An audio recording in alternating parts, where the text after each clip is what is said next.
celebrate Tony Wilson. Sit down, Nick. Again. I'm Mark. I live in Walthamstow. I organise music events and things under the cumbersome title Walthamstow Rock and Roll Book Club. I used to work for Tony about 15 years ago. I loved Tony Wilson. He was horrible to me, sometimes with justification because I was an idiot. But I loved him, and I know all of us, because we're here, we loved him because he made a big difference in our lives. So I wanted to mark his passing. Tony hated nostalgia. Nostalgia is a disease, he said. Well, fuck off, Tony. On this one, we want to be here. So I'm really grateful that everybody has come and supported this event. I think you know what it's about. It's about celebrating Tony. It's about remembering him. We want to ask some questions. I mean, why? Is Tony relevant now? I'm really grateful that we've got a fantastic panel, chaired by Robb. We've got Rowetta. You can cheer at these names if you want. And we've got Richard Boon, who invented punk rock. I mean, and James Endeacott, who continues to invent punk rock, and who is responsible for the Strokes and Pete Doherty. And Kevin, it's all your fault, James. It is. Kevin Hewick. Yay! Hey! Hooray for Kevin. I'm really grateful for Kevin. He bought a ticket. Kevin, I saw him on the ticket list. I thought, Kevin, that name rings a bell. Fact 24. Anyway, I sent him an email and said, look, mate, you probably got no royalties from Factory. It seems wrong to charge you to come in. Come as my guest. Anyway, because Cummins dropped out, thank you, Mr. Cummins, I've asked Kevin to sit on the panel instead. So that's our panel. They're going to be great. John's going to be great. Kevin. I'm sorry? Everybody is a Kevin. Everybody is a Kevin, Mr. Boon. They are. And then the highlight, if there aren't any, enough highlights. Paul Morley. I'm most utterly delighted that Paul's come here. Last year, this is why we're here really, last year Paul gave a talk about his fantastic David Bowie book, which you should all buy if you haven't got it already. A member of the audience said, whatever happened to your Tony Wilson book? And Paul, rather abashed, said, yeah, sorry about that, it's on its way. Anyway, it's still not here, but tonight he's given us a world-exclusive sneak preview, so that's something to look forward to. I wasn't going to talk, because I'm not as egotistical as Tony and these other people. So I asked my mate Nick Watt, to come and do a little bit of an introduction. Nick has known Tony, or knew Tony longer than me. He worked with him in New York. I've told him, don't take longer than 3 minutes. People want to watch the stars. But ladies and gentlemen, Nick Watt, thank you again for coming.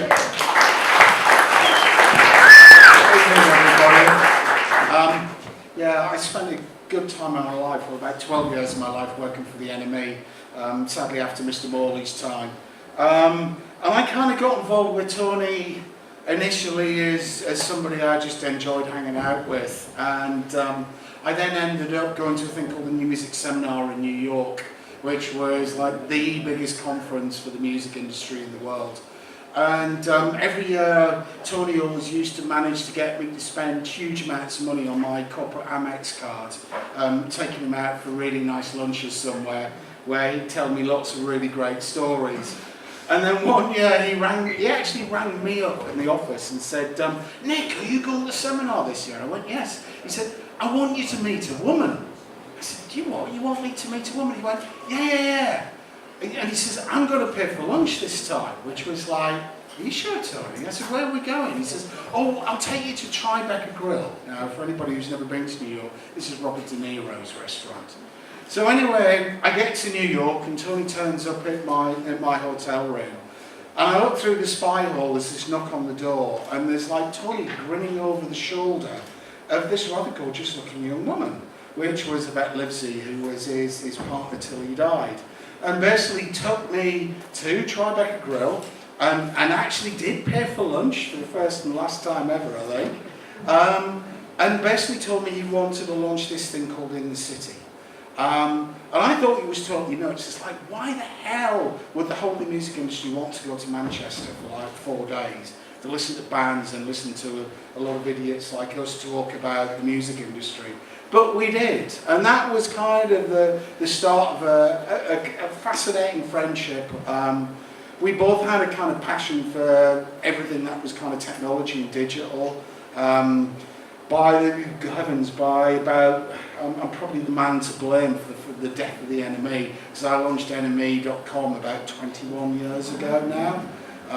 You know, now they give away that thing, there's chip paper outside of my office every day, or every week. But it was always fascinating with Tony. You know, he was, as Mark said, you know, he could be a real sod, he could be frustrating, but he was always entertaining. And in some ways, he kind of became a bit of a weird mentor for me. I always remember sitting down with him one day and he started telling me about 24-hour party people, which hopefully you've all seen. And I said to him, I said, what do you make about Mr. Coogan playing you? And he went, Nick, it's the biggest cunt in Manchester, being played by the second biggest cunt in Manchester, which I thought was very revealing. And, you know, I could stand up here and tell lots of stories about Tony. He was a fascinating character, but there's a whole bunch of people who, in some ways, probably knew him just as well as me. So, Mark, is everybody ready to join the stage? Well, not everybody, because Mr. Morley has said he'd do a little impromptu start. Oh, okay. So, ladies and gentlemen, Paul Morley.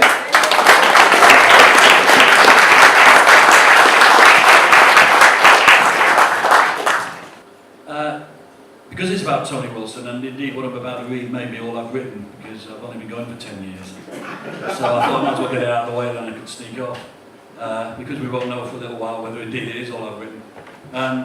Because it's a book about Tony Wilson, it's numbered. Possibly there are 501 sections in the book, maybe not, possibly. And even the title has a number.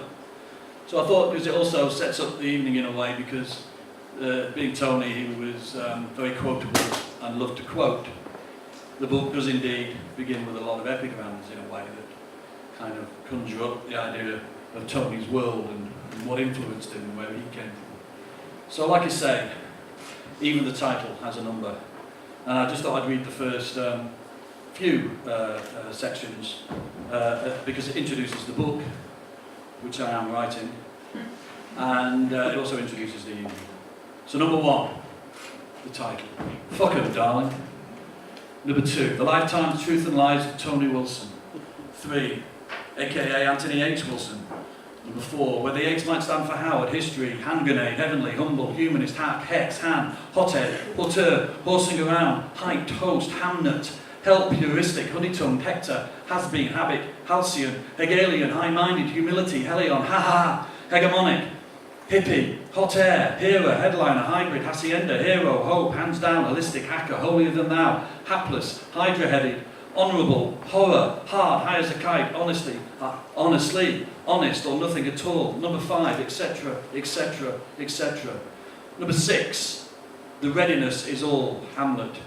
Number 7, reason has always existed, but not always in a reasonable form, Karl Marx. Number 8, the history of the world is none other than the progress of the consciousness of freedom, Hegel. Number 9, the wonders of the New Age to me are the machines and their buildings. They are called factories. Peter Berth, Prussian head of the Department of Trade and Industry, visiting Manchester in 1823 on a fact-finding mission. Number 10, I'm not trying to steamroller you, I just want you to agree with me. Granada TV's founder, Sidney Bernstein, discussing an edit with a drama producer. Number 11, in times of difficulties, we must not overlook our achievements, Mao Zedong. Number 12, I became almost like a face. I acquired that new meaningless description for people who can neither sing nor dance nor juggle nor play the harp. A personality, a television personality. Eamon Andrews, Irish television personality. Number 13, if your ideas are going to resonate, you need to refine your packaging. Marshall McLuhan giving marketing advice to Timothy Leary.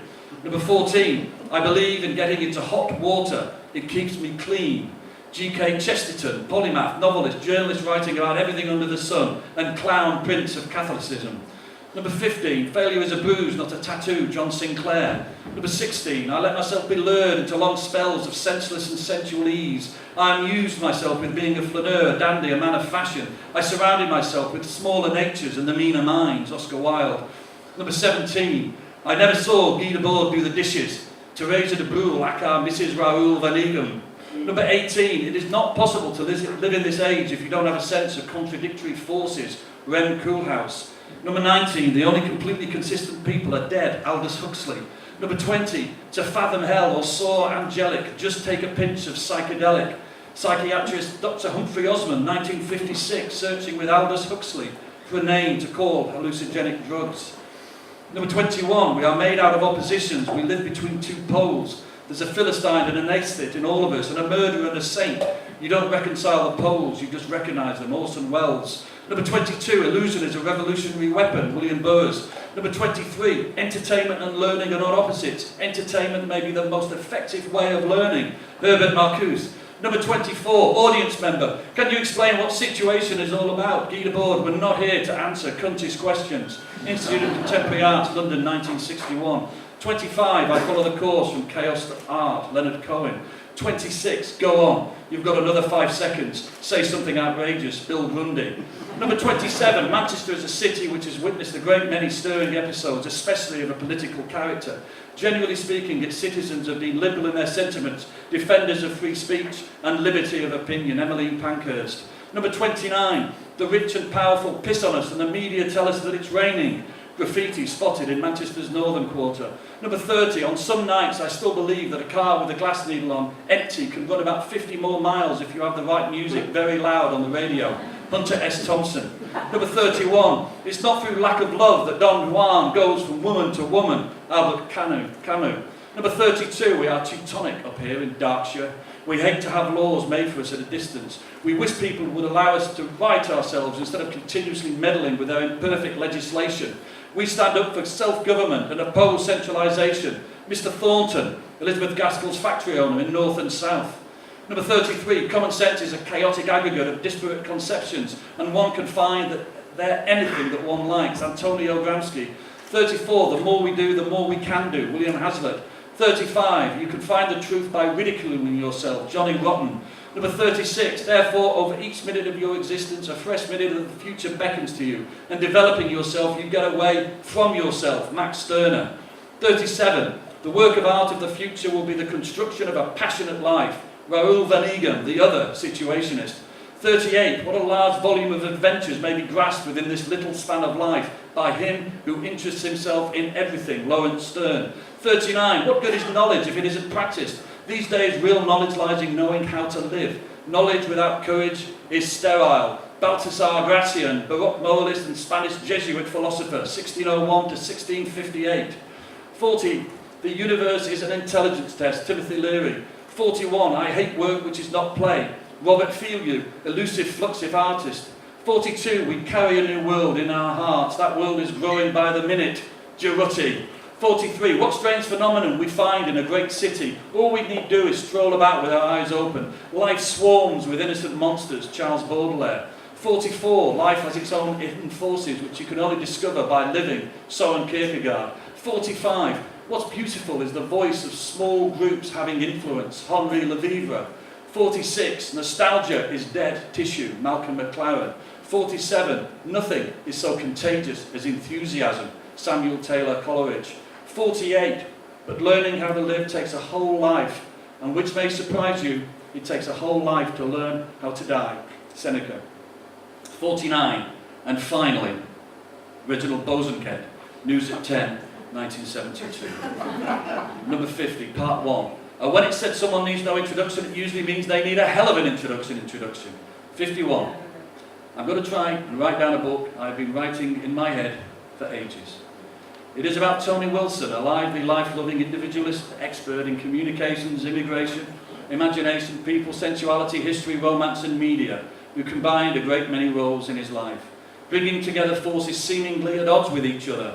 Outspoken, stubborn, chaotic and patriotic native of the North, Wilson raced through his life as if determined to escape the time of day, always in a rush to get somewhere else, doing something because you have an urge to do it, inventing the reasons later. And sometimes in my head, the book begins this way. He was a mystery to himself. Sometimes it begins another way.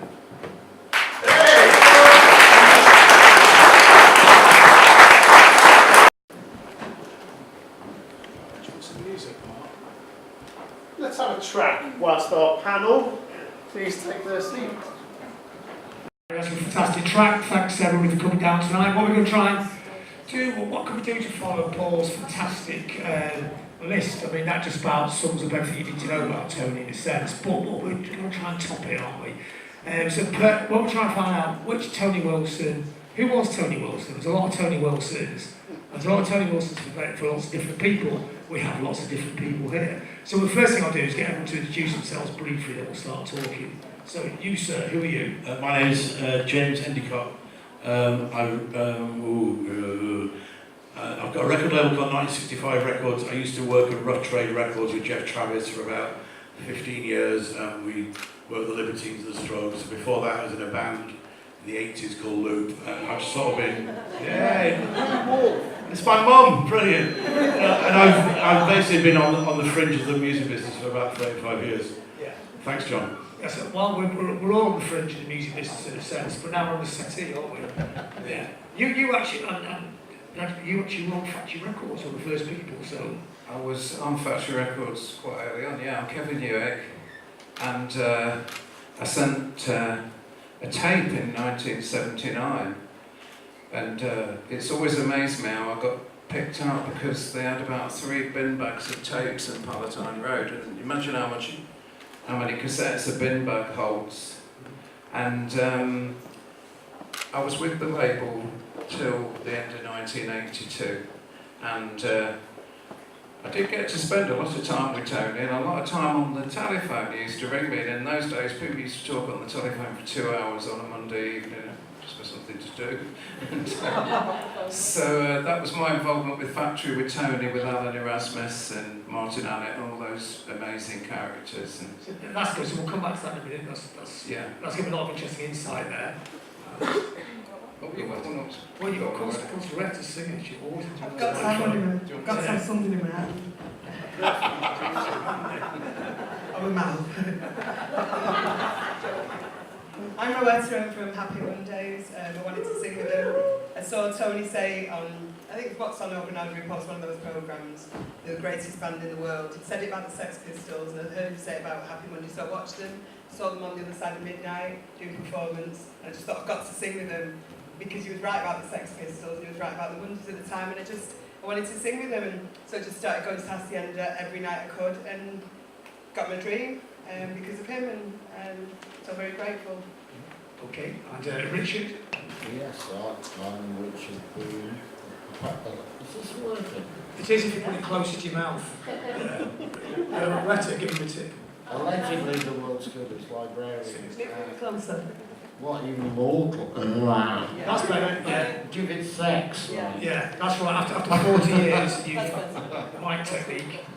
Alright, I'm Richard Boon, allegedly the world's greatest librarian.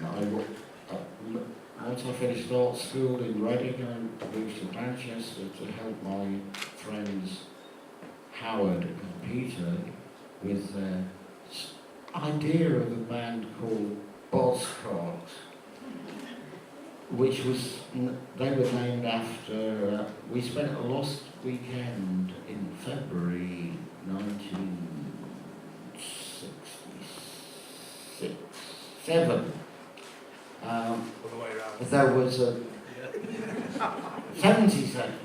Oh God, it's hard to count. It was February 1976, you went down to London. We had a lost weekend, or rather a found weekend, inspired by Neil Spencer's review of a band called the Sex Pistols in what used to be a reasonable version of the NME. We got to know them, and Howard and Peter went back to Manchester determined to start a group, as many people did, having seen the Sex Pistols. I went back to art school, I was still there. I had a great tutor who allowed me to put the Pistols on in a painting studio to the usual audience of about 20, much less than this audience. And then I moved to Manchester, and Howard had put on, or arranged to put on, seminal gigs at Manchester lesser free trade hall where 35,000 people claim to have attended. Well, that's not true. That's the Well, biggest. it's more than That's a bit of a tangent. The biggest myth is the myth of that one, isn't it? Yeah, well, you know what? But anyway, I want to get back to Tony. Because What Tony used to say to me. But what, Richard, did you know who Tony Wilson was when you moved up to Manchester? Was he known at that time outside the North? I knew him from that telly. Yeah. So what was your impression of him then, at that time? You know, just from being on He was the TV? guy off the telly. Yeah, which that was his nickname for such a long time, the bloke off the telly, wasn't it? Well, I didn't meet him till after he'd been the bloke off the telly. Yeah. If I can get back to the lesser free trade hall. Well, I'm trying to keep it, it's a slight theme tonight. Yes, I know. But Tony claimed to have been there. He was maybe at the second one. Not the first And one. Yeah. not the first one. Only Pete Shane knows just the a answer. minute, just a minute.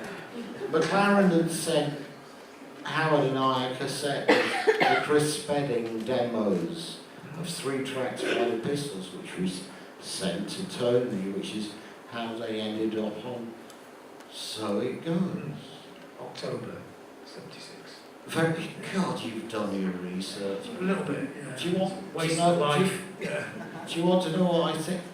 Yes, that's How why I thought Tony was? That's why I asked you We're 5 minutes leading ago. into- That's why we're tangent.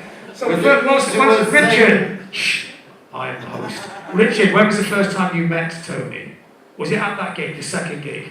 Second Sex Pistols gig in Manchester? No, it was later. Okay, so when was the first time you met It was him? probably at Granada when we said, where's that fucking Chris Spedding demo tape we sent you? Oh, I don't have it. Yeah. You know, you often ask me what I thought of him, John? Yes, we're getting to that. So at that point in time, Okay. so he was a go-to person then, if you were in local music, in the town at that time, because he seemed to be the only person on TV who might be even hip enough, even though he had long hair and a denim shirt, which was hip in 1975, 76, Yeah. who would actually know what a pop band was, otherwise it'd be Bob Greaves, wouldn't it? Who's actually considered quite hip at the time as well, but not as hip as Tony. So what was your first impression of Tony when you met him? Needed a haircut. Yeah. Because time, But- you just got hip and time to move away, haven't they? Yeah. Yeah, but you know. Do you want me to do the sequence We're getting to that. thing? Yeah. Right. During my second interview with Paul Morley for his Wilson book, I gave him a list of C words. Mm-hmm.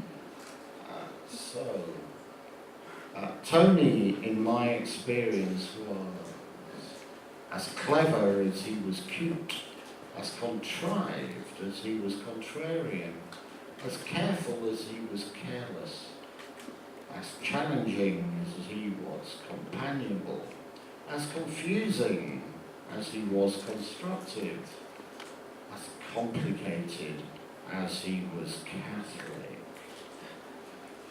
a city chauvinist, a cosmic coincidence control centre. I got that from Dusty Miller, who's out there, who worked with him on the book. A creative conduit, but above all, he was a charming cunt.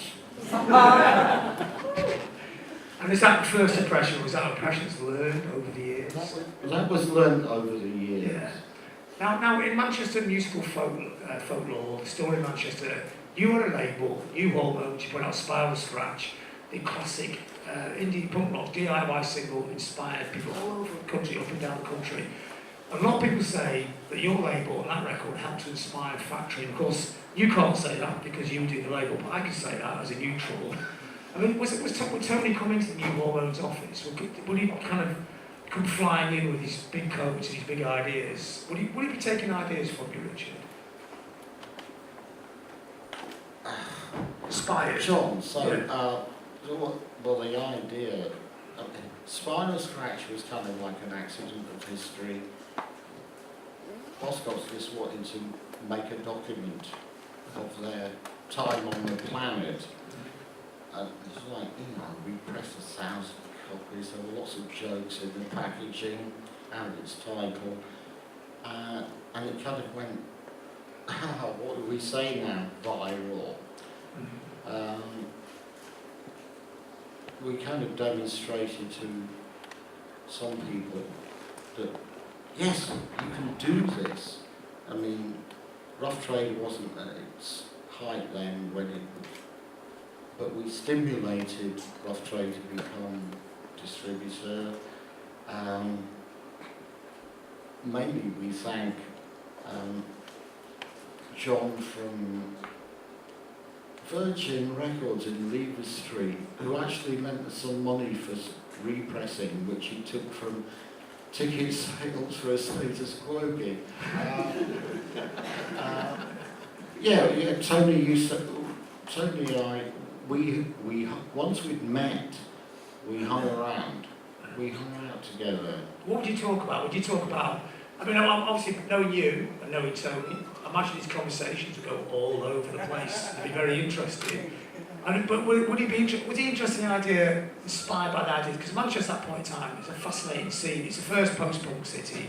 It's got a different identity from the London punk scene. And you're in the middle of it. And is there a feeling that Tony's excited by this, but is he trying to get a handle on it? What can he do with this kind of energy? Yeah, he was trying to get a handle on it because our project with Boscott in Manchester was to make a scene in Manchester, to make something happen. I always say this, Dave Haslam always quotes me, make the place you live in the place you happen to be living, make that you want to be.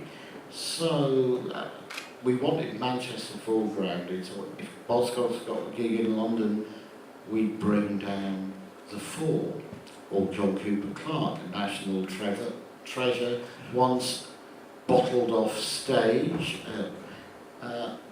just to make people pay attention to the North. Because what happened in the North after the wake of the Sex Pistols, who really ended with the Anarchy tour, as did punk.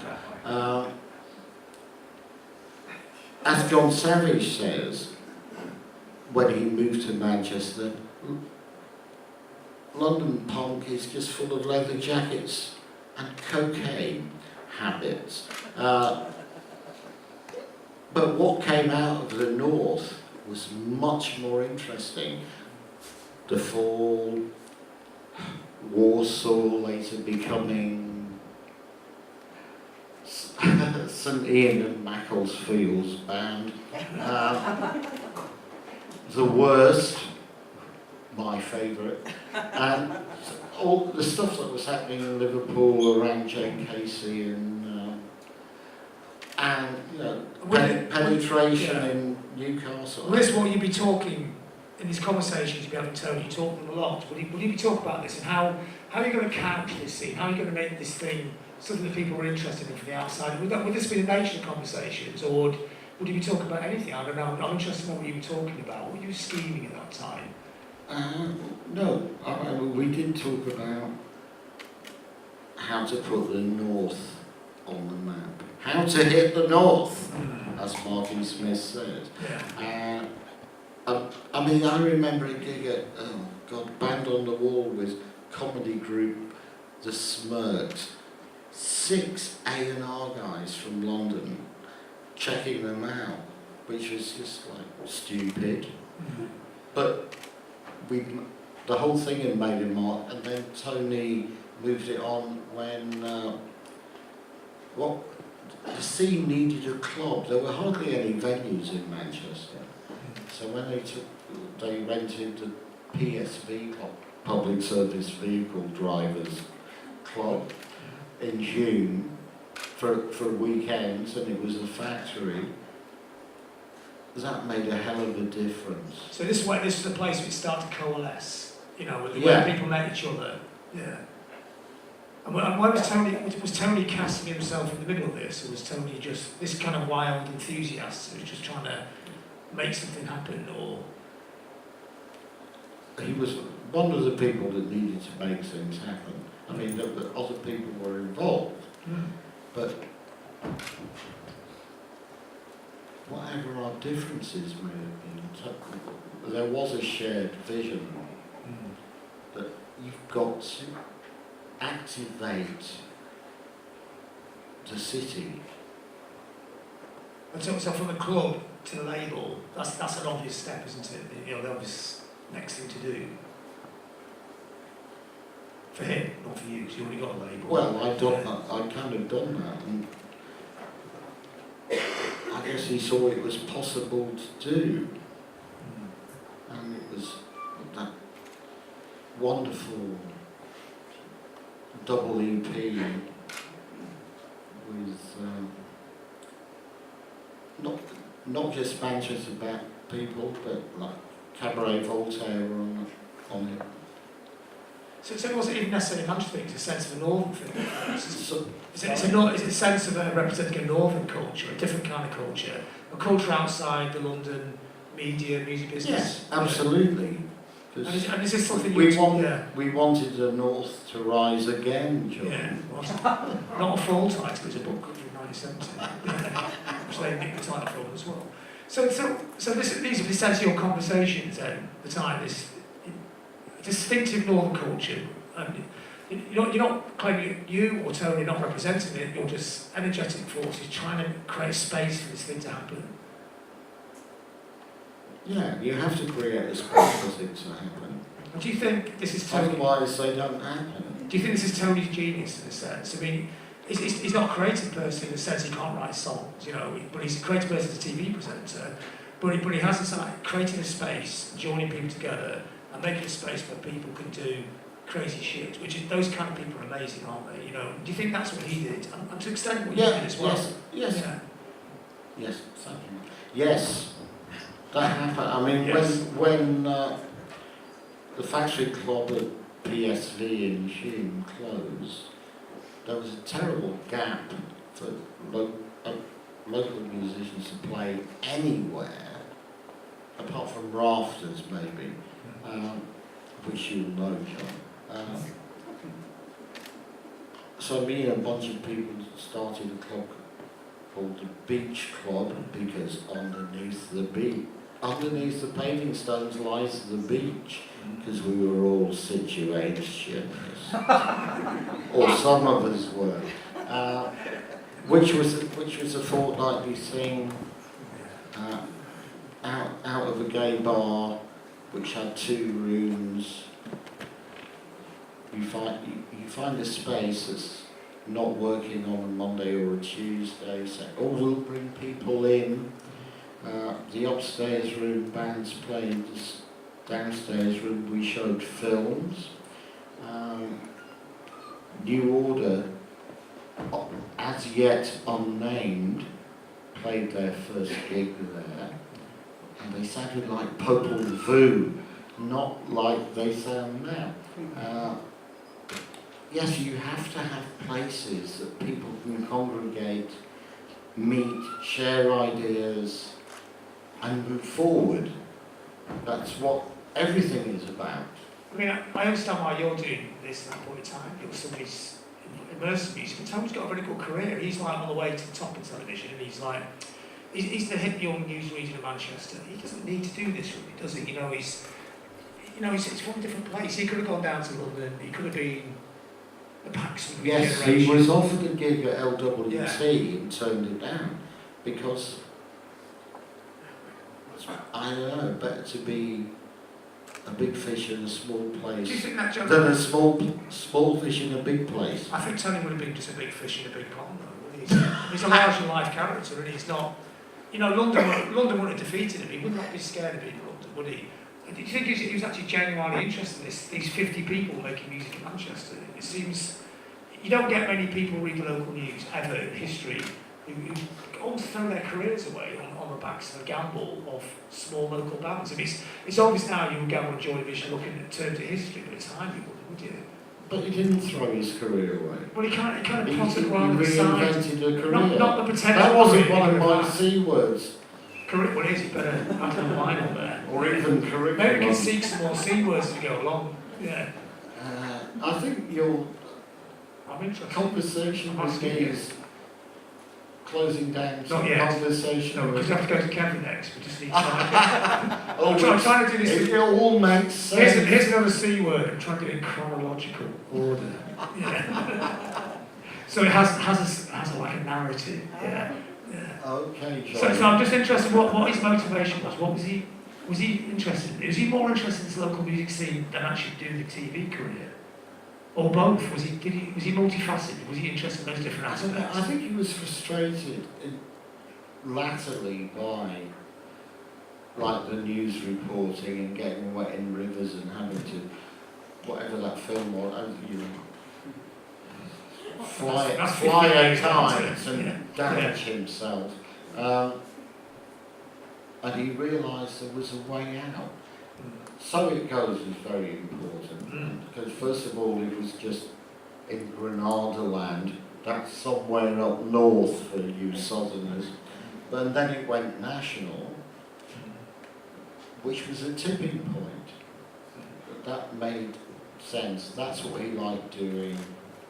He'd rather be involved with music than falling off the cliff or getting soaked. I wonder why.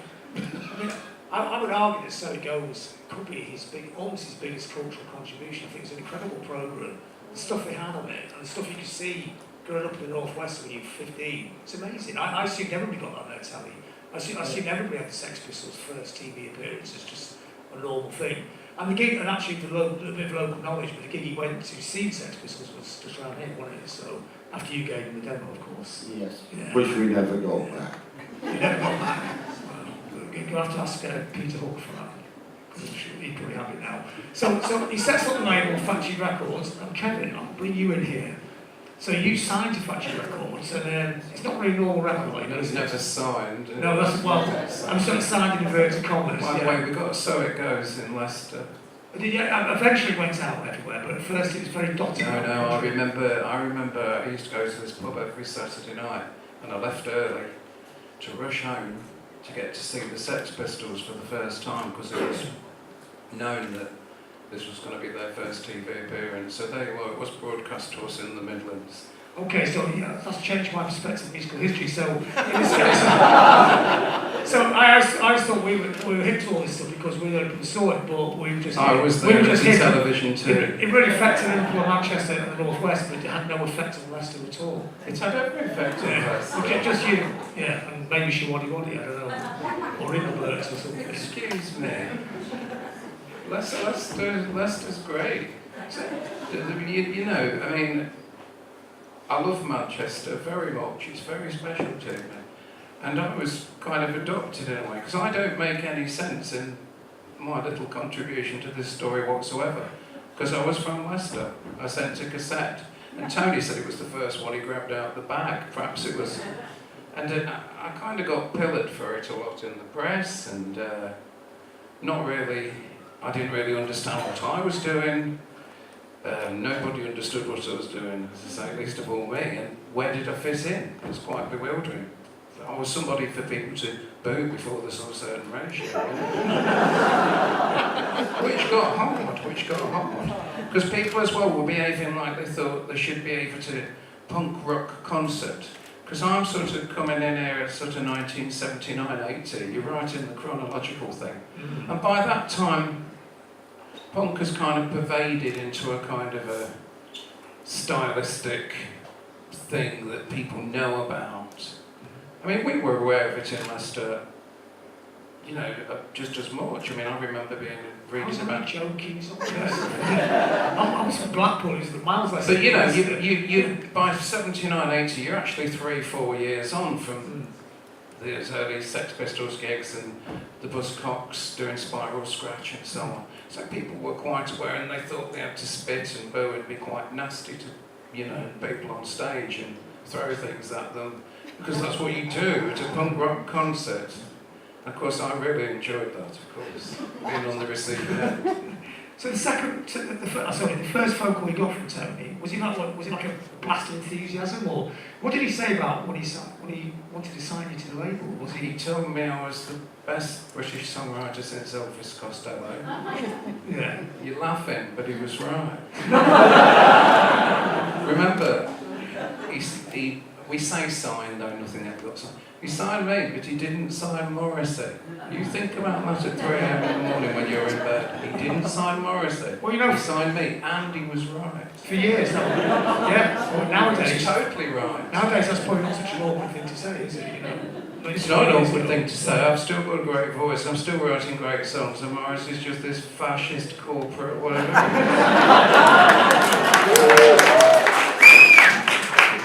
So it's a typical, very Tony burst of enthusiasm, and he gets up. So you go, do you go train up there to go meet them? How does it work? How do you sign to a label like Factory? You know, is it? Well, Is the it first time I met Tony, it was typical of the style that you'd be told something like 5 minutes before it happened, and he phoned me one night and said, "Can you get to Manchester tomorrow and play a gig?" And in fact, other than playing at school things a few years before, because I was already like 22, 23, I hadn't really played such a thing as a gig. Yeah. So I said yes, and he met me at Piccadilly Station in Manchester, and I had no idea what was going on, and we went to remember the roller skating disco trend? It was a place called the Osborne Club, which was a roller skating disco at the time. And I said to him, who else is playing? I didn't even know. And he went, oh, certain ratio, section 25, Joy Division. I went, Joy Division? I mean, I'd been to see Joy Division in queue 3 hours to get in the Nashville rooms in London. I was a huge fan. And I didn't even think. So my first proper gig, I'm on the bottom of the bill with Joy Division and certain ratio section 25. And obviously, I was just, I don't know if you had to use the term out of my depth, but it was really bewildering. I've got an interesting thing about that I always took a little, from then on, and I took a little cassette player on stage and recorded it. And I carried the cassette player off the stage after into the dressing room. And there's a few minutes of dressing room chat, and you hear Tony on it quite clearly. And it's so different to all that kind of Steve Coogan 24-hour party people film version. In what kind of way? He sounds young and enthusiastic. He sounds quite sincere. He sounds like this kind of posh lad who's a music fan who's hanging out with all these rough working class musicians. You know, he's excited by it, and he thanks me profusely. He actually says, "Thank you, Kevin. That was great. Everything was great." Yeah, well, this is another little facet to what he's like, actually, because he does have this thing where he says that, he's the biggest 12-man succession. He likes to project his hard shell. He's always very argumentative. He's always like something you can row about in the music industry endlessly. But the problem he had, he actually had a heart of gold, didn't he? That was a bit despotic for him in a way. He did, but we argued a lot later. We liked arguing. Yeah. We argued a lot later about all sorts of things. I'll give you a good example that he ended up getting exasperated with me on my politics and things like that because I was quite left-wing. Well, very left-wing. I thought Tony liked to think himself. And he did not like that. I thought he liked to think himself being quite left-wing as well. He was praising Thatcher and everything. I was arguing with him. He was on about how great Thatcher was, how great nuclear weapons were. I went on a C&D march and he went crazy at me. Because it was such an unfact thing to do. Yeah. You know, but yeah, we didn't agree on that, and it got quite fraught at times. Just didn't agree with the political thing. But he liked that though. He liked fraught. He liked debates. He liked arguing. He liked debates, yes. But also, for college, I guess. he was a bit end of. If you know that awful thing people do know what end of, it was a bit like another time. I enthused, you'll laugh now, I enthused about U2, Boy had come out, I thought it was a wonderful album. It is a wonderful album, it still is. I don't care what any of you think, you can all love them. I still love that U2 album. And he was going, Kevin, they just want to be rock stars, they're totally phony, you know, everything. And he'd actually get annoyed with you for buying a U2 album and going on a C&D march. Forgive me for being this idealistic lad from Monsall Council estate in Leicester, you know.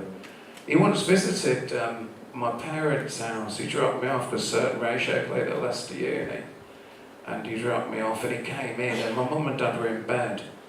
And he walked in and he says, oh, this is just like how I imagined. There's our 2-bedroom Pebble Dash working class council house, and it fitted the conceptual whatever. You see, Sean and Bez were going to come later, and they were fantastic because they were kind of so raw and they were into the drugs, the thieving, everything, and I wasn't. So I think Tony was really in love with that side of them, and I let him down in that way because I never stole anything. So do you think he signed you because you were like a proto version of that? You know, this idea that he thought it's a working class troupe. Yes, I think that's what I he could be thought. one of those people. I'm told John Savage said he thought this. I don't know if this is true. I'm in contact with John Savage now through Twitter because you know what it's like with social media now. You're in touch with all these people who you once read.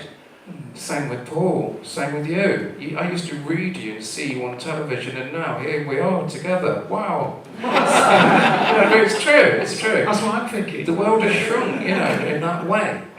And so in that way you kind of I said to John Savage apparently said that I was a Del Shannon for the 80s to Tony. I don't know if that's true, I've never dared ask him because I like it.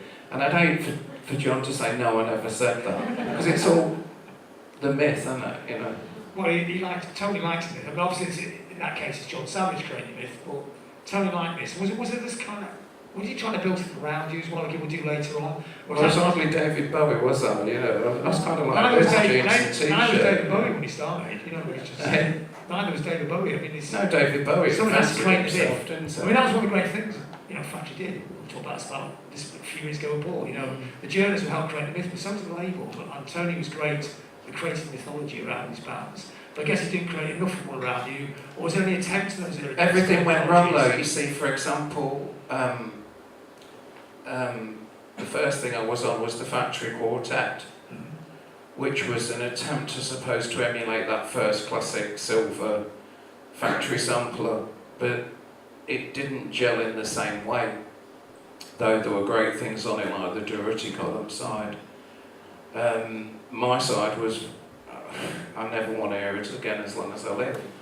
It was from live tapes, and I did all these tapes and I made the mistake of giving them to Tony with instructions as going to 16 minutes, 30 seconds here and it's good. And he ignored all that and went for the bits where everybody was shouting and screaming and telling me to F off. And I was telling them to F off. There's 11 fucks in the first 3 minutes. All of them said by me. But what you don't hear is the 25 minutes of absolute, it's like bear baiting, it's like stuff that was illegal even by Elizabethan times, it was back because people thought this is how you behave, it's punk rock. And this guy's dared to come on stage on his own with a guitar with these weird songs, and we're gonna kill him, so it was all like that. That utterly backfired. I remember getting all the music press, and you remember in them days you even got reviewed in things like Smash Hits and things like things like this. And I got a bad review in every one. Yeah, but it was really crushing to buy all these music papers and see yourself completely written off. Oh God, I'm going to cry. It was. I did cry. I've been crying for about 36 years. I suppose it's spice of music, wasn't it? I'm still crying now. Real tears. So when you signed Factory, what was it? Signed Factory? This song. Was there no other word to say? There wasn't even any blood. To Factory. There wasn't even any blood. Was there any sense of what Factory was? Did they say what they thought Blame was going to be? Because it's quite. It's obviously later on. There's a couple of periods what people think Factory sounds like, but when you were there, it's quite disparate. There was a fantastic feeling of you can do anything, fantastic optimism. Things just happened out of random. Again, I get a phone call from Alan Erasmus and he said, do you want to do a tour with Roy Harper? And I love Roy Harper. Roy Harper's one of my biggest. And he's like, I'm like, what? He just phoned you and said, do you want to do a tour with Roy Harper? And next thing, you're doing a tour with Roy Harper. And this was unbelievable. But the big book was, of course, what happened with Ian Curtis. It changed everything, because obviously it was such a shock. I mean, I was obviously totally on the outside of that. But obviously the effect on Tony and the effect on everyone around Factory was, well, the fact that you've all gone silent says something. That all these years on, it was a really tragic thing, and it reverberated through everything, and it changed everything. It changed, of course it did, it utterly changed that mood. In what way? To make it became serious Just in became every way possible. Darker and sadder. It was never the same. Yeah. Never the same. So initially it's fairly ramshackle. Yeah. What's it? I mean, there's always this idea, the glorious indie label, that we say you can do what you want, but essentially you can't really on Factory, you couldn't on Factory, because they do the artwork, they would put the wrong tracks on the compilation, etc. You ended up in pointless arguments. Like I did a single, and Tony's in Cargo Studio Rochdale with me and Donald Johnson from Certain Ratio. Donald did all the percussion on it. Donald's great, lovely. He's very easygoing, fantastic musician. Tony was just crazy about this time. It's like an indie Mussolini or something. It's crazy. He was shouting at me. He was telling me he wanted me to do a version of Certain Ratios All Night Parties for the B-side. And I said, I don't even know the words. What's the words? What's the chords? Donald, do you know? And he's going, no. It's his bloody record, you know. I mean, how can you do that? You're spending studio time arguing about doing a song that's already been done by another Factory band with one of the members who can't remember the words, and I can't either. What's the point? You know, it went like that. He'd have a mad idea, great, but sometimes like that was a waste of time. It was a non-starter. I didn't want to do it. Obviously in that situation, that's a bit of a nightmare, but sometimes those kind of people, loads of mad ideas, are quite inspiring to be with. Of course. Unless you have to do the ideas, I guess. Of course, and unless the idea backfires on you, that would have just utterly backfired. It's just a stupid idea. I mean, how much control did you have as an artist being on Factory Records? Did you have any, or do you really have to stand your ground? Did you have to stand up to the people? I ended up arguing a lot, and then after that as well, there was big gaps where, of course, I did get the feeling that Tony kind of fell in love with something and then fell in love with something else. I always remember that, going back to that Osborne Club night, it was the first night I also met Section 25 and Certain Ratio. I did not meet Joy Division. I was too shy to talk to them, and they paid no attention to me.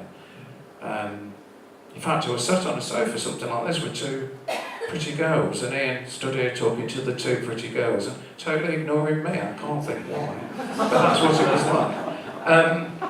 But I remember Certain Ratio were a bit kind of unwelcoming, and I realised later on why it was because they'd been like his golden boys, and suddenly, oh, Kevin Hewick's fantastic, Kevin Hewick's this, Kevin Hewick's that. And there's who's this bloody Kevin Hewick? And you could see they felt a bit like they weren't getting the attention, and I was. And of course it happened to me. Guess what happened? He started going to me, Stockholm Monsters are the most important band in the country. Stockholm Monsters, Stockholm Monsters. And I go, who's Stockholm Monsters? And I heard Stockholm Monsters, I sort of met them, and I didn't get it. And I don't think they got it either. But the point is I realised the same happened to me as happened to Ratio. He didn't give you so much time anymore. It was all Stockholm Monsters, and then of course he dropped interest in them for something else later on. You see what I mean? Short burst of enthusiasm. Yeah. But maybe that 5 weeks of enthusiasm is great. It's great. I'm still here now, I know. That's why I'm here now. That's why I'm sitting here now. It would have been Kevin Cummins. I'm sorry to disappoint you. My photographs are not as good. But your songs are better. Yeah. Well, unless Kevin's got a whole of great songs. It would have been great to have had Kevin here with the two girls. I really like Kevin, actually. He's a nice guy. So Rowetta, years later, is this a Tony you met? Has he changed at this point in time? Or is he kind of treated in a different kind of way? Is it? Well, I met him, I watched him on TV, obviously, and saw him in Hacienda a lot, but got to know him a lot later, really, than these guys were talking about, and got to know him really well. He'd come to my house and spend a lot of time together, and I just saw it like a really gentle, kind, humble, just a lovely man. so passionate, and gave me loads of confidence. Gave us all confidence. He looked at us like we were superstars, all the creative people, but he was really creative as well. But he did. He made me feel just all of us, like we were really special. And Mancunian, and also Fordian, some of them, but Mancunian I am. And it made me feel like I was the best singer in the world, the best girl in the world, and he'd do that to all of us. To Sean as the best lyricist, and he really believed in us for a long time, though he didn't go off us. You know, and when he told me the Mondays were the best band in the world, or he said it on the television, I really believed him so much that I just decided that's what I'm going to do, because I love Crass, as you know.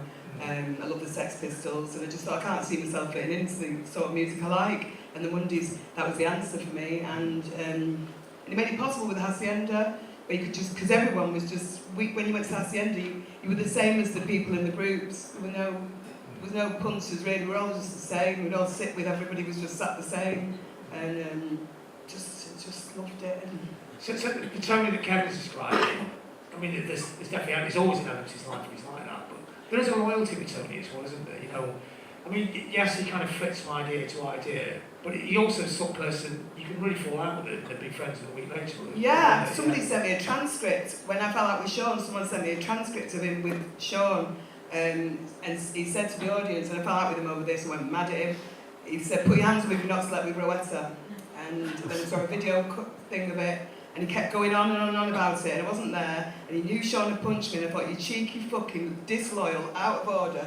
And I loved him so much, I couldn't believe he'd done that to me to impress Sean. So he came into my best friend's party, Ross, who we used to go to football together, and I just said, why the fuck did you do that? And I played him the video clip, showed him the transcript, and he was crying, he said, I'm sorry, and it was too fucking like, I'm just so glad I made friends with him about a year before he passed, or it would have killed me. But I didn't talk to him for ages over it, and he'd walk in the room and walk out because he thought it was going to start. But for a bit. But you know, I just love him. And his daughter was going to come tonight.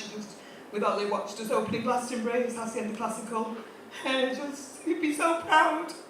And the kids, the way they are, and just keeping Manchester and Tony's name going, and it just means the world to me. He changed my life and a lot of other people's, and I'll never, ever, ever forget him or make sure everyone remembers him every year and on his birthday. I'll never forget him, and every time I sing, try and mention him, wear Hacienda, wear yellow and black all the time. It don't even suit me, I just love it.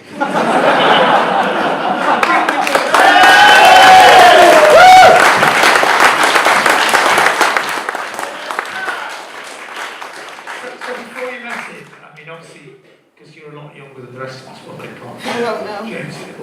But so your impression, what was your impression? He was the guy on the telly, super confident guy on TV, but also I'm not a lot younger, but the thing is, with me, no, I'm not a lot younger, but I went to Berry Grammar, was the education, be educated, but that's why me and him got on. We had great conversations about real things as well, and I just loved that. But when I saw him on television, it was just somebody that was a bit like me, quite educated, but really into punk, and not knowing where you fit in with all this lot, so I really got that. But when I met him, he just got me straight away, and so I don't know what you said. no, I'm just, well, that was kind of the answer, because I'm interested in what your impression of him was, because he was so, growing up in the Northwest at that time, he was everywhere, wasn't he? He was so all-pervading, and then when people meet him, did he find him as a different, or was it as they expected? I connected with him, I related to him a lot, and he related to me, and it was just, because you could have a decent conversation, and not talk about drugs and girls and all that. It wasn't just that, you know, and I loved his passion, and I have that passion. I loved everything about him. I loved how he loved the club, and I wanted to be one of us, you know, and it was just great. And I know in the 24-hour party with which took part of, he started cocaine off my hand on the tour bus. That never happened. He didn't come on tour with us or anything like that. I wish he had, but he didn't. But I've spent time in hotel rooms with him and stuff. But he always felt like he was the awkward one in those situations. He always felt like he didn't, when he was with us lot, he thought, yeah, let me in. It was a bit like that. Yeah, I'm hanging out with bears, and yeah. But do you think what Kevin was saying before, is it element that's true, you know, because he was you know, Cambridge boy when he... Yeah, but I felt the same, that's what I'm saying. I went to a completely, when Sean said, give us a nosh, I thought he wanted me to cook.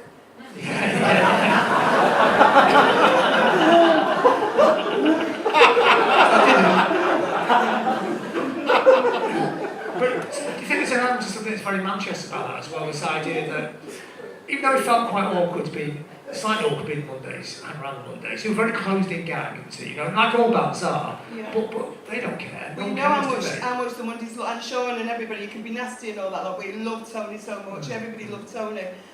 Out of everybody, because they loved Rob, they loved Alan, they loved everybody, but Tony was different. Tony came to the studios, when we did Yes Please, I remember there was nobody allowed, just me and Sean, and I think Paul Ryder came for one day, Nathan came for a couple of days. Tony came with Yvette actually, for about 2 or 3 days, and with Tina Weymouth and Chris France, but it didn't feel odd with him being there. It's like, you know, he was putting everything on the line for this band, and he did, you know, he'd been to Barbados, all that had happened, we were in Surrey, and in this mansion, and it was everything, but he loved the songs on that album, so I love the songs on that album, because I remember singing them for the first time to him, and him loving them, and his girlfriend Yvette had peach nail varnish, peach chalks on, peach lipstick, peach eyeshadow, peach everything. He was never seen anything so much. She was beautiful, and it just, but it, you know, she shouldn't have been. She was the only one. She didn't fit in because she was too beautiful to sit in that room, but everybody loved the music. So I love that album because it reminded me of Tony. I love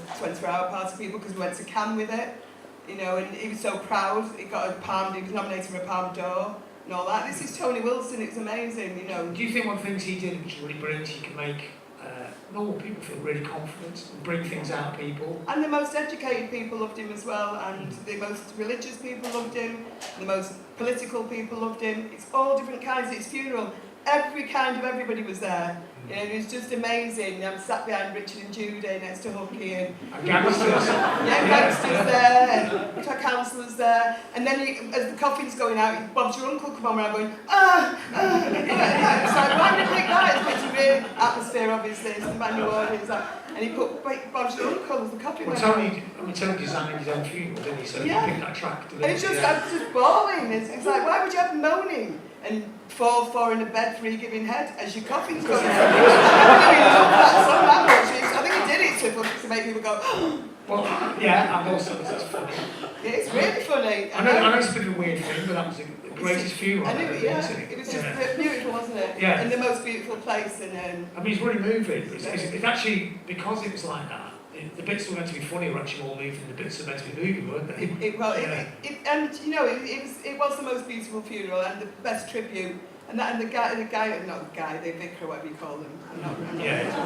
He was brilliant. He was a friend of Tony's, so it made it even more special. He told anecdotes that meant something. The interesting bit's at the end where Tony would be going to see him for the last 4 or 5 years talk about God, and Tony started to believe in God and things, which is another side to him which you didn't think from 20, 30 years ago. Everybody does when you know. No, but this is before he got ill. You know, He knew. Because he's getting older. He knew, and you get a sense, some people, they have a sense, he knew, and he was trying to fit everything in towards the end, even before he knew he was that ill. He had a sense, I think, because all of a sudden he had so much to live for. When things were going wrong with his relationship, he was crying to me. My favourite day with him, we spent the whole day hosting this thing for anti-racism in Heaton Park. Iced tea and body count on top of the bill. And me and Tony were there all day. In the end, it kicked off. We had to hide in some Winnebago. But he was 1 minute he was up, probably high up his head, I think, and then the next minute he was crying his eyes out over Yvette. She's cheating on me, and we had this whole day of ups and downs, and it's the best day I had with him. And they're being frightened by the end. They're thinking we're going to get killed with the Noonans and all this lot. It was nutcase, but the best day ever. Would you say, Rowetta, that day sums up Tony? Everything, even when he went on stage and went, and this is the greatest band in the world, ladies and gentlemen, it's the Space Monkeys. I went, what? That was us. He went, Rowetta, that was then, this is now. Like, you're joking. And then he went on and they just weren't. And he's like, he wanted that 13-year cycle as well. And then he's going, Rowetta, we do a song with Ollie, it's Jungle, his son Ollie. Yeah. Jungle's it's some kind of form of jungle. He thought that was going to be the next big thing. Oh, we used to argue about 13 years. It never happened again, it was right, and then it Well, he kept changing the amount of years. It was 7, then it was 10, then it was 13. But he went wrong on that last one, and he was going, will you do a tune with Ollie in this genre? And I hated it, and I went to this jungle nightclub with Ollie at Sankey's, and I just was like, it's not my kind of music, but I'll sing it for your dad, I'll do it for your dad, and I never answered the phone, I'm like, no. And luckily it never happened that next cycle, did it? No, but that's what he used to say to him, it doesn't, nothing could be Never happened, but he kept saying, this is it! Yeah. It wasn't. But he genuinely believed it, that's Space Monkeys, where are they? But wait, I was against another back, actually, the reform. yeah, and the guys. They need me to sing with them to have a hit. Well, they're pretty much this now, so. Sorry, joking. But, Don't know him though, do I? Don't recognise him. Rowetta, I've got one cheese, but Rowetta, so no matter what you think of him as a band, I love him. but his enthusiasm for it. I know, It's- but it's I just insane. find his enthusiasm, and I always listen to him, and I can't remember a song of theirs. That says it all. I Yeah. listened to them, I watched them live, it just didn't get me like everything else he'd ever said. Got me, and he just didn't with them. But honestly, I've listened to things like Section 20, and all the early stuff, Jurassic Column. I got into it, not to the extent that he was, but I listened to everything he said to listen to. I read everything he said to read. I really believed in him. I believe in him now, you know, and I live my life by the way he thinks, and keep being passionate about what we believe in the music in Manchester, and that's what you should do. You'll be a better person for it. And you should stay in Manchester if you live in Manchester. Have 7 houses, but keep one in Manchester. Can't bear everyone who comes to home. Joking. Didn't you used to live in Manchester? Joking. What? I did live in Manchester from Did you, 76 But you've to left. 83. Did you leave? Didn't you? I wasn't born there. I was born in Leeds, me. Oh, well, you don't want to stay there, do you? I lived in Manchester from 76 to 83 for a crucial time. Yeah. Yes. You did your bits. You changed. I did my bit. Face. You but should I have been didn't there in the late 80s though, and early 90s. Yeah, we actually missed you when you left. Yeah. We got there and you're gone. We All were right. busy. I think it's time to bring James in. I am doing Before he falls asleep. Don't tell me my job just because you all do this. I'd have had him on the tour bus. Sorry. It's just not had him. I don't know. James! Sure. You've run record labels. Now this is Factory Records. Is this the way you run a record label? No. Well, Yes. yes. Do you have these incredible burst of enthusiasm? Yes. Yeah, I do. Bored of them a week later, or is this? It's not just getting bored. It's like I met Tony several times, not as much as these guys and you on the sofas around me, but what I did get from Tony is something that I've carried through, and not just that he taught it to me, but other people did as well. It's just I just live on energy and enthusiasm, and you get excited by something, and everything else just pales into insignificance. And I think what Tony did, he brought that into everything that he did. I did meet him several times and have very funny moments with him, but it's that enthusiasm. And I worked with Jeff Travis for many years at Rough Trade. Jeff and Tony similar in very many ways. I mean, Richard will know this probably more than I do, but both educated at Cambridge and both posh boys, but both sort of slung it with rock and roll bands, and both with a massive enthusiasm. And both, I mean, Jeff, I guess Jeff was very similar to the fact that Jeff would get so excited about a band, so excited, and he did actually sign bands. Jeff did actually get the bands to write on a piece of paper, but as soon as it was, It's quite a big difference. yeah, that's the big major difference between the two of them. But once Jeff had done that, it was literally like then he just moved on. He just moved on. He was all about that. And at first, it really freaked me out. And but I think that's the way I've been. The way I've sort of grown up in this world, I'm not quite as young as you think I am, actually, John. But what Fracture meant to me is a sort of 13-year-old kid in like 1978 and 79 and 14-year-old and getting Unknown Pleasures and all those early Fracture records. For me, even though I was from the north, I'm from Yorkshire, from Halifax, which is nicer than Leeds, by the way. I was only joking. You see, wherever you go, it's a War of the Roses, and even in fucking Walthamstow, it's a War of the Roses. You know. Well, we won, didn't we? Fuck off, mate. You know. Jesus, John, I've known this guy for 30 years. Still a twat. Shit band as well. Anyway, it was always that thing. It was always like, for me, it was never about the north. I was a northern lad, but for me, music was just music. And music for me was a way out. It was for maybe some kid in Walthamstow or some kid in Ipswich or in Dundee. For me, it was a way out. And what Factory meant to me, and this is the honest truth. I was buying all these records, but all these bands, all that, you know, punk bands, you expect, and all these bands. And all these bands are on big record labels. You got to remember, all these punk records, they're all on most of them on big labels. There was a few like the Buzzcocks early on, the first single, but most of them were. Something like Factory comes along, and Factory and Postcard records for me were really important. because they were both run by fucking mental people. And that's the thing, Alan Horn and Tony Wilson were mental. And that's what I loved about it. And they had an aesthetic which is bigger Well, than they had something that was bigger than the music. You were buying into something. You were buying into something. I guess Postcard, and anybody know Postcard, a label from the sort of early 80s in Scotland, only did about sort of 8 or 9, maybe 10 singles and a couple of albums. each one brilliant. Each one amazing. Factory, what Factory had, they had something. For me, it wasn't just the music. You were buying into, I wouldn't say a lifestyle, but you were buying into something. Well, the artwork, Everything, the artwork, everything you did, it was weird. The whole thing was fucking weird. And the music was weird.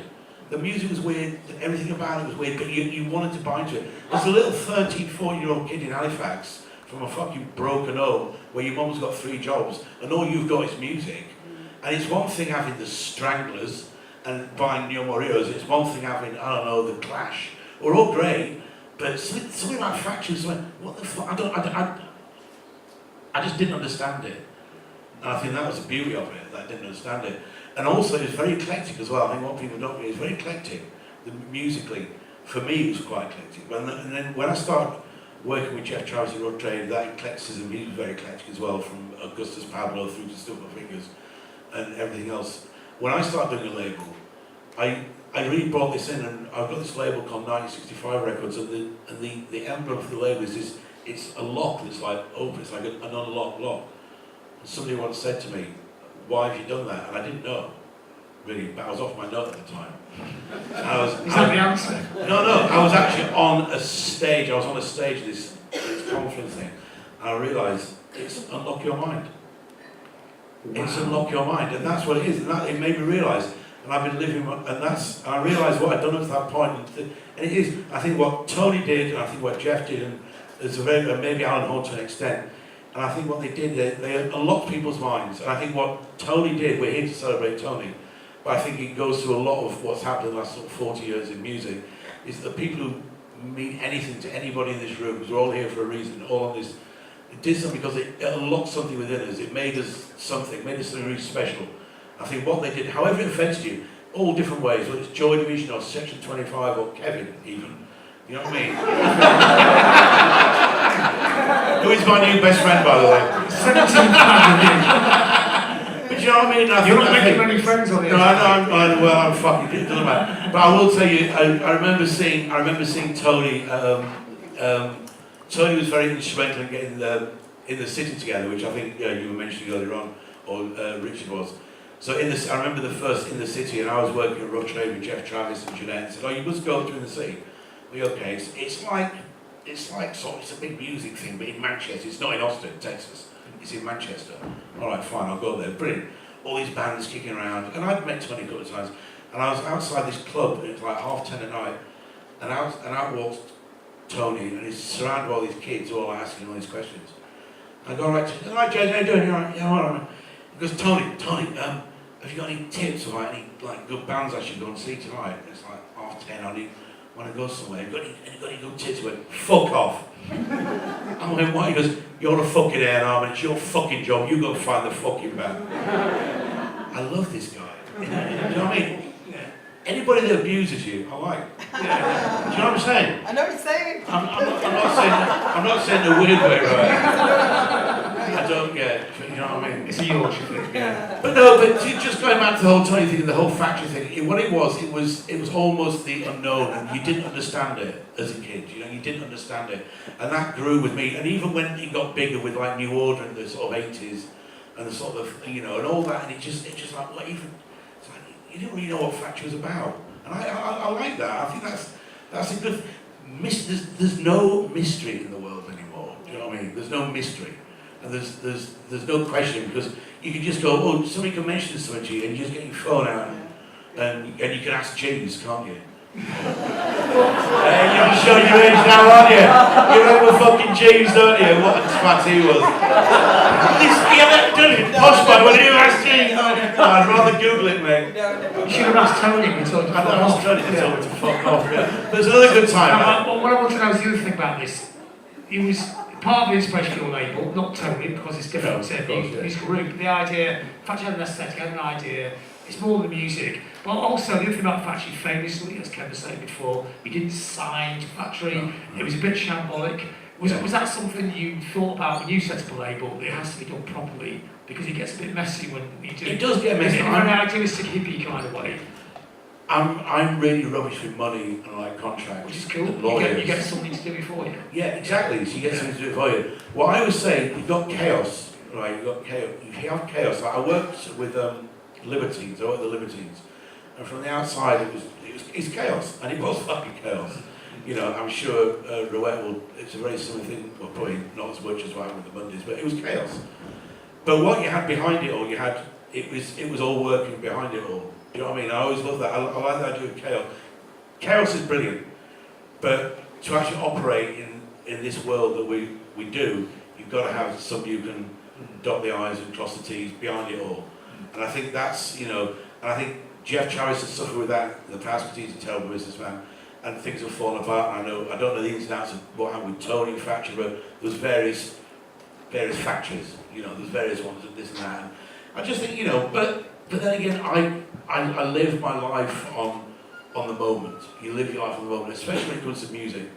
And the things that these three guys have been saying, and yourself, is that what Tony did and what the little I knew of him that he did, it's that passion for the moment. And we can never lose that. We can never lose that passion for it. And that's how I live my life. It's like, it's the now. Fuck what happened 10 minutes ago. Fuck what's happening in 10 minutes time. I mean, I know we've got mortgages and all that bullshit, we've got kids and all that shit. We're just like, fucking having a good time. And just be passionate. Be passionate, enjoy it. And I think that's what is he there? Yeah, that's what he did. He enjoyed it. Do you know what I mean? He enjoyed it. And I think that's the main thing. But he didn't have an accountant, proper accountant like you probably have now. Well, I'm not saying that's a I bad owe my thing. account a lot of money, mate. Don't bring him up. I think it's a good idea. No, it's, obviously, we're in a commercial world, and it's got to be all right. But ultimately, it's, you know what it is? Somebody once asked me years ago, what it is about, James, what is it about a group that you really love? What is it? What do you want in a group? What do you want? I said, I want a melody, I want a beating heart, and I want a good pair of shoes. Which I don't know why I say that, because I've got a shit pair of fucking hiking boots from Decathlon that cost me 50 quid. You're not cracked anymore, so it doesn't matter. No. John. Yes. Hello. It's got a voice coming from over there. It's a voice. It's God. Yeah. Just aware of time, and everyone's hot, and they want a wee Oh, time. and a Forgot drink. time. Maybe Questions from the audience. Q&A. Yes. Ladies and gentlemen, you've been put on the spot. What are you Question. going to ask me, John? Is he relevant? 10 years on, do kids know about Tony? Is he relevant? Should he be? Well, Debate, discuss. I think you need some kids up here, really. I'm a kid. No, we've just, Hacienda Classical just opened Glastonbury. We did a minute's silence for Manchester Ras to do that. It's all because of Tony Wilson, and it's just definitely relevant. And because of the social media now, you just know how much people respect and love him. Today's just been beautiful. All the messages and pictures I've seen on every social media site, and all the tributes to him. And people who didn't know him, and people's children, and people's brothers, sisters, uncles, everybody, granddads, everybody that he had an effect on it. And it's loads. It's just days like today, because it's 10 years. And like when we did the St. Anthony, and you did it as well with Mike Gary last year. The response from every age, and it's just the way it's affected people's lives. People don't just go, oh, I loved it. They tell a story almost all the time about Tony. They don't just do a one word. What I'm actually more interested in is, would Tony wanted that, because he didn't like nostalgia, or he said he didn't like nostalgia. Would he want to be remembered? Well, he loved, when we went to Cannes, I'm just saying, he loved when that film was up for that Palme d'Or, and it was all about him, and it was a comedy. But he loved it. He didn't admit he did, but he was involved in it. He was there almost all the time. We had a great time in the making of it. I was needed for 3 days. He was not needed every day either. We were there for 8 weeks, every day on set, loving it, and it's all about him. He loved it. And he might not say it out loud, he might pretend to hate it, but he loved it. And he loved it. Of course you love it. Of course you love it if everybody loves you. Why wouldn't you love it? And he's proud of all the bands that he's been involved with and helped. So he liked the idea of not liking nostalgia. He just pretends. He would love it. He'd want a big statue in every fucking corner of Manchester. Crocodile sit in his seat and people say they miss him. United, everybody loves him there as well, and he'd love that. Of course, but you like to when you've gone. You like to. I just don't want people to remember him at the end. I want people to remember him a bit before. And I thought the end. It was so dignified. I thought. Yeah, so dignified. But there was a programme we all did. I think little bits of, and he wasn't well. The last thing's on TV. He didn't look well. You know what? No, I thought. I loved it. I just found it hard to watch for a long time. It's difficult to watch, but the bravery of doing that, and also classic Tony. He's got 2 weeks left probably. He's on TV fighting the campaign for a cancer drug for all the people. So, but he doesn't like nostalgia though, but he wants people to remember for a good thing. And a load of people have donated to the I think Christie. he was genuinely angry about Loads of people have donated to the Christie because of Tony, and he wanted to do good in that way, and he's left such a mark on Manchester and the world, I think. Okay, so does that answer your question? Wherever you are. Yeah. We need a person who's actually come to this to ask a question. Otherwise, we have to sit here all night. Pick on some. What's your favourite Hacienda DJ? Didn't need that, did he? And I work with Graham and Mike now, so it's difficult. Do you know at the time I loved Frankie Knuckles I sang with. So I loved Frankie Knuckles, and I got to sing with him 3 months before he died on a Hacienda night at the Albert Hall. And I never thought I'd get to sing next to him, and there's a picture of me singing to him, singing Someday with Frankie Knuckles next to me. He has to be the best because it was a great night at the Hacienda. But Mike Pickering and Graham Park, I work with them still, they're still amazing, great people. Yeah. I had a single out with them years ago in '89, I think it was, Dynasty of Two. So to still know them, and they carry the flag for Hacienda, and they love Tony Wilson and everything about the Hacienda. They do it for the love. People think everyone's doing it for money. Believe me, they do so many things for nothing or for charity to do with Hacienda. Mike Pickering doesn't need the money though, does he? I don't care. Fucking help people. Yeah, no, he's still on the records. He doesn't have to keep doing this stuff. I think Mike Pickering. He doesn't turn up for every gig. But Mike Pickering, I would say, his story's so untold. He was so key to the whole thing. He was booking the bands. He did all the stuff in Hacienda. I mean, he was an important figure in the whole thing, wasn't he? Yeah. And to a certain extent, Graham as well, because they work together a lot, don't they? So they do, but they carry the flag and they represent the Hacienda. And people go to the after parties. There's queue for autographs and pictures with them now, and I love that. I used to queue to get in that DJ box to pour me whiskey and say, just do one more and play this tune and do this and do that, and we've been friends ever since. So I love. Yeah, they're both great guys, aren't they? Who's yours? Shout. Wow, I wanted to ask about the film. I remember going to see it when it came out, and it was about the time when I think they started to knock down the hat.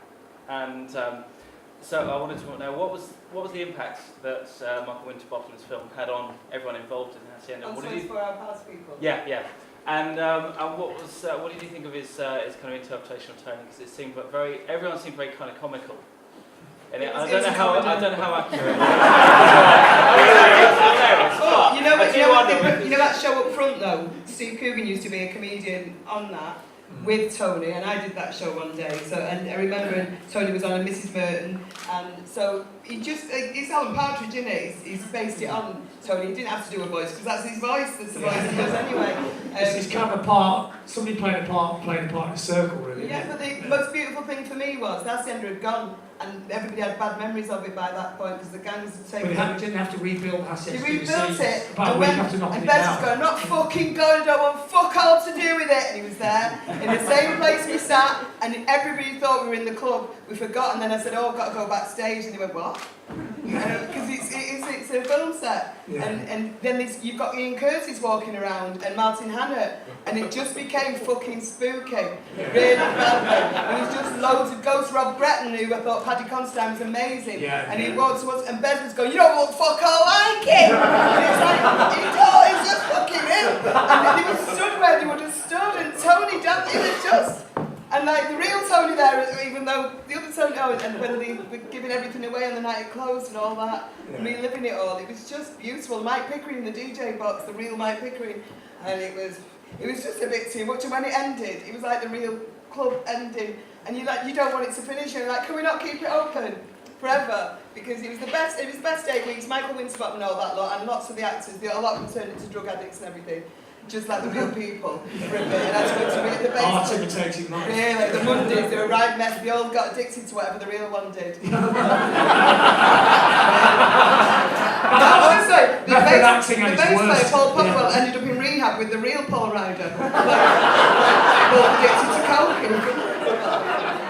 Richard. However, sir, the best Tony Wilson on film is in Cock and Bull Story, which features who's a comic? Rob Brydon. Oh, did Rob Yeah. Brydon do Which is based on Lawrence Stern's book. Steve Coogan's best mate, though. Yes, Rob Brydon. Steve Coogan's in it, and Tony turns up in this thing where they're trying to make this unfilmable book. And if you've ever read the book in question, it was back in the day when authors had to have subscriptions to publish the next chapter, and Stern didn't get one, so there's just blank pages. And in Cock and Bull Story, the screen goes blank. But Tony plays himself as, like, a reporter, and well worth checking out. Which he did in the film. Oh, nice one, Richard, yeah. He did that in the film, didn't he? Okay. Played himself in the Wheel of Fortune thing. Got another question. Really, we do it. Yeah, so from there. Not as big mates, because we're just like squirty little kids, you know.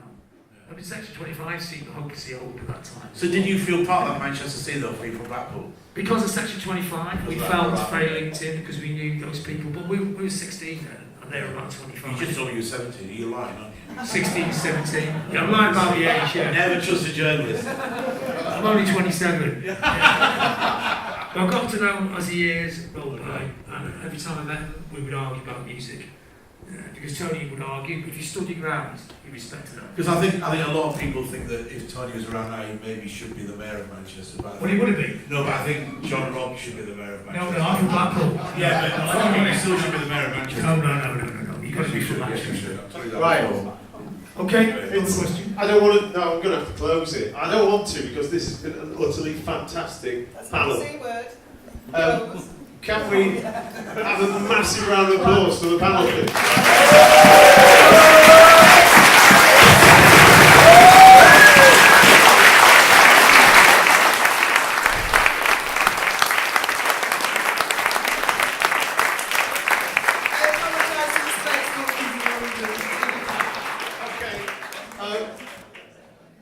We're going to have like maybe a 10-minute break, 15-minute break while we rearrange the stage, so get a drink, get some fresh air, and come back for more Morley.